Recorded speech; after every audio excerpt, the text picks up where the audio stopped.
los papeles como lo hicieron esta vez, que pasó a descansar 3 meses sin que le pusieran atención. Entonces las demandas siguen siendo las mismas.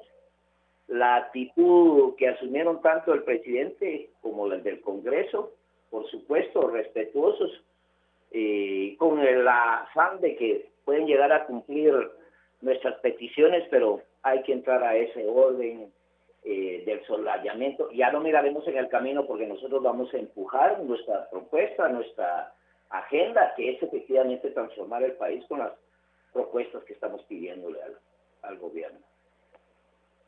Indudablemente hay peticiones concretas, como usted bien lo ha manifestado. ¿Esta voluntad realmente cree que se dará a través de respuestas concretas? Son muchas las peticiones, insistimos. ¿Cómo lo visualizan ustedes, más allá de que el diálogo está abierto, que se puedan concretar realmente algunos de los puntos que ustedes solicitaban?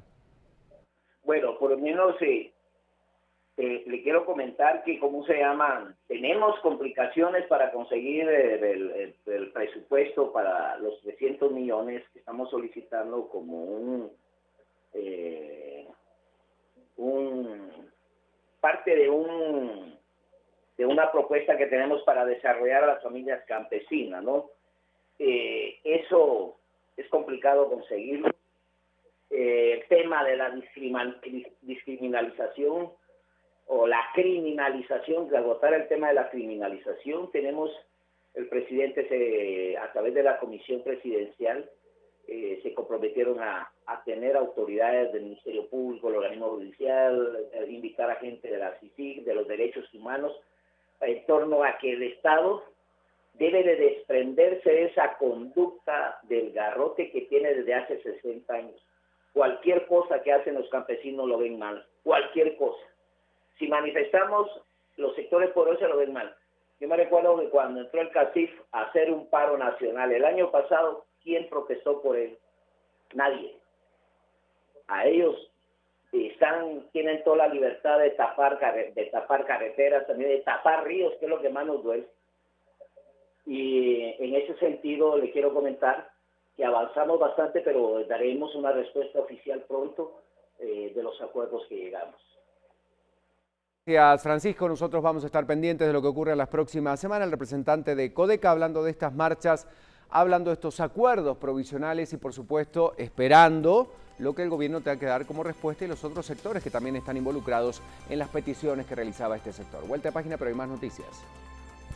Así es, continuamos con las noticias y es que les comentamos que Telma Aldana, fiscal general de la República, aseguró que el magistrado Vladimir Aguilar Guerra sí tuvo participación en el caso de corrupción de la terminal de contenedores Quetzal desde la Procuraduría General de la Nación cuando éste se encontraba en la dirección de esta entidad. Escuchemos. La fiscal general Telma Aldana confirmó la solicitud del antejuicio a otro magistrado señalado de participar en la estructura que negoció los sobornos para el contrato con TCQ. El Ministerio Público en la investigación recogió el testimonio de una ex asesora que se desempeñó como procuradora y fue ella quien le hizo ver los señalamientos y vicios en el contrato al ex abogado del Estado y ahora magistrado Vladimir Aguilar, pero le ordenó que debía enviar el dictamen anterior, el que fue emitido por su antecesor, el ex procurador Larry Robles. El dicho de ella es que el ex procurador no le permitió emitir finalmente ese dictamen. Ella lo puso a la vista de los fiscales, se documentó esa declaración, se acompañó al expediente también de antejuicio el dictamen relacionado por la abogada y nos dice también que el ex procurador le instruyó para que se emitiera el dictamen que consta en el expediente. Ella como asesora de la PGN se vio obligada a emitir ese dictamen. Aldana aseguró que tiene registros de las reuniones de Vladimir Aguilar Guerra con diferentes actores que actualmente están involucrados en el caso de corrupción y la Fiscalía obtuvo archivos digitales y documentales con el apoyo y autorización de la actual Procuradora General de la Nación, por lo que la jefa del ente de investigación confirmó el interés personal de Vladimir Aguilar para favorecer el dictamen de terminal de contenedores Quetzal, mientras la solicitud de antejuicio camina en la Corte Suprema de Justicia, quien le dio trámite y ahora deberá enviarla al Congreso de la República.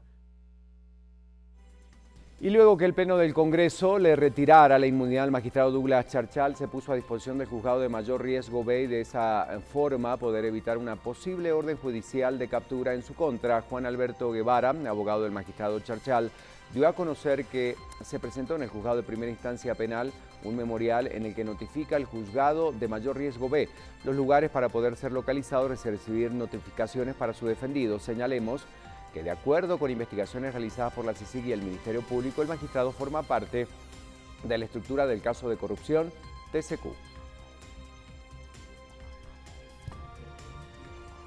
Y Carlos Mencos, Contralor General de Cuentas de la Nación, fue señalado de haber sido asesor de la empresa portuaria Quetzal cuando se firmó el contrato de concesión con la empresa Terminal de Contenedores Quetzal. En conferencia de prensa, el Contralor dio las declaraciones respecto a este importante caso que se ventila en tribunales. El Contralor General de Cuentas, Carlos Mencos, en conferencia de prensa hizo la aclaración que fue contratado directamente por Ricardo Marroquín en el 2011, cuando Marroquín ejercía como interventor de la empresa portuaria Quetzal. Nunca he negado yo haber trabajado en la empresa portuaria Quetzal. Fui contratado alrededor de marzo de ese año 2011. Llegué a la empresa portuaria Quetzal en el año 2012. Se da el cambio de gobierno. Mi contrato vencía hasta el mes de diciembre del año 2012. El sucesor de Ricardo Marroquín fue Alan Marroquín, para quien Mencos trabajó hasta noviembre del 2012. Tomé la decisión de retirarme de la institución en virtud que sentía el ambiente que yo sobraba dentro de los cuadros de la empresa portuaria Quetzal. Por la razón que Alan Marroquín contaba con sus propios asesores, además por el poco tiempo de trabajar con el interventor, Mencos recalcó no haber tenido acceso a los contratos que envuelven el caso TCQ. Nunca tuve acceso al contrato propiamente y a las condiciones establecidas.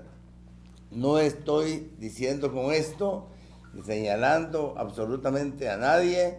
Es el Ministerio Público que está desarrollando toda la investigación. Lo que corresponde a la Contraloría General de Cuentas de verificar la nulidad del contrato, Mencos admite llevar a cabo un proceso transparente. Bueno, hablando de otros temas, Arnoldo Medrano, exalcalde de Chinautla, deberá enfrentar juicio por el caso del cobro ilegal del impuesto único sobre el inmueble, el cual fue efectuado por una empresa constituida por sus propios familiares. El juez séptimo penal resolvió enviar a juicio a Medrano luego de la solicitud presentada por la Procuraduría General de la Nación y el Ministerio Público. El Ministerio le imputa al exfuncionario los delitos de abuso de autoridad en forma continuada y concusión.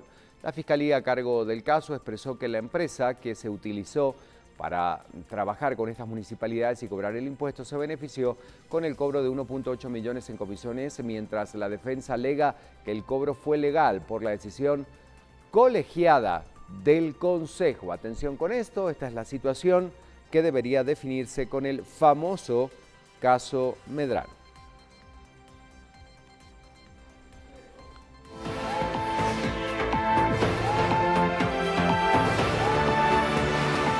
Tenemos que seguir hablando de lo que sucede en Guatemala y en los departamentos, y vamos a hablar del Museo de Santiago de los Caballeros. Fundado en 1956, el Museo de Santiago de los Caballeros se ubica actualmente en la antigua Guatemala y posee obras históricas de arte y armamento de la época colonial. El museo tendrá acceso gratuito el próximo 18 de mayo, donde además también se le unen otros museos con el fin de llamar al turismo nacional y extranjero. El Museo de Santiago de los Caballeros expone arte y armamento militar colonial desde su inauguración en 1956, pero desde noviembre de 2014 se ubica en la antigua cárcel de los pobres y de la Policía Nacional en el Real Palacio. El museo fue fundado en el año de 1956 en el área que ocupaba la cárcel de los pobres en el Palacio del Ayuntamiento. La idea del Instituto de Antropología e Historia, que fueron quienes fundaron este museo, era poder presentar al visitante, tanto nacional como extranjero, una muestra de la historia de Guatemala, específicamente lo que era la historia colonial. El 18 de mayo, Día Internacional de los Museos, se llevarán a cabo varias actividades, entre las que se destaca una exposición de gastronomía tradicional guatemalteca, y la entrada es completamente gratuita. Acá en Antigua Guatemala contamos con 3 museos. este museo, que es el de Santiago de los Caballeros, el Museo del Libro Antiguo y el Museo de Arte Colonial. El 18 de mayo podrán entrar gratuitamente a visitar estos 3 museos y también podrán disfrutar de varias actividades que se han elaborado especialmente para nuestros visitantes ese día, como lo son conciertos de marimbas, conciertos de tríos, conferencias, visitas guiadas y la apertura de 3 exposiciones, una en cada museo. Los museos están abiertos de martes a viernes de 9 a 16 horas y sábado y domingo de 10 a 16 horas. Departamentales que compartimos con ustedes y vamos a colocar en pantalla también la portada departamental de Prensa Libre para conocer sus titulares y lo que nos presentan. Bloqueos causan calvario en rutas, piden se nacionalicen servicios públicos, miles de transportistas, turistas y comerciantes fueron afectados. La noticia completa la pueden encontrar en Prensa Libre. Tenemos que continuar con más, son las 6 de la mañana con 11 minutos, continuamos. Gracias, Lorraine. Y ahora, bueno, vamos con prensa. Tenemos temas importantes que ya están en la portada. Repasémosla entonces, juntos. Prensa Libre presenta. Bueno, uno de los temas centrales tiene que ver con la reforma electoral y el desafío que no solo se trasladó desde Mario Taracena directamente confrontando con el presidente de la República, Jimmy Morales, sino con el resto de diputados. Y efectivamente, jefe de bancadas anuncian rechazo si el mandatario no sanciona ley. Aguilar en manos del Congreso de la República y juez envía a juicio a Medrano son algunos de los otros 2 puntos. Miramos allí noticias importantes de lo que sucedía ayer también con estos bloqueos en carreteras. Eran miles de guatemaltecos que para poder llegar a su destino final burlaban obstáculos ante el bloqueo de varias rutas nacionales organizadas por campesinos y continúa la crisis en salud. Emergencias podrían cerrar debido a la falta de recursos. Bueno, otro de los temas importantes es cómo sectores y el Congreso de la República están defendiendo la reforma política, este famoso acuerdo al que deben llegar también con el Poder Ejecutivo, y esto ha generado controversia. Sectores y diputados han defendido nueva ley de partidos políticos. La Comisión del Congreso va a iniciar un nuevo paquete de cambios y Jimmy Morales da razones para el veto. Él daba a conocer justamente por qué es una decisión entonces, porque dice que se deja abierta la posibilidad para que los legisladores se cambien de partido al año electoral y la no cancelación de los partidos políticos también, y aumentaron la cantidad de diputados a 160 cuando el máximo tribunal lo dejó en 158. Eso es lo que argumenta el presidente de la República, entre otras cosas. Hay más noticias siempre en el interior de Prensa Libre. Seguimos viendo todo lo que está sucediendo alrededor del caso TCQ, pues salen a la luz nuevas escuchas y vemos que ahora ante juicio de Aguilar pasa al Congreso. La Corte Suprema de Justicia decide por unanimidad dejar caso en manos de los diputados. Estamos hablando ahora que también el magistrado Vladimir Aguilar pudiera estar implicado en el caso TCQ. Y algunos otros temas importantes.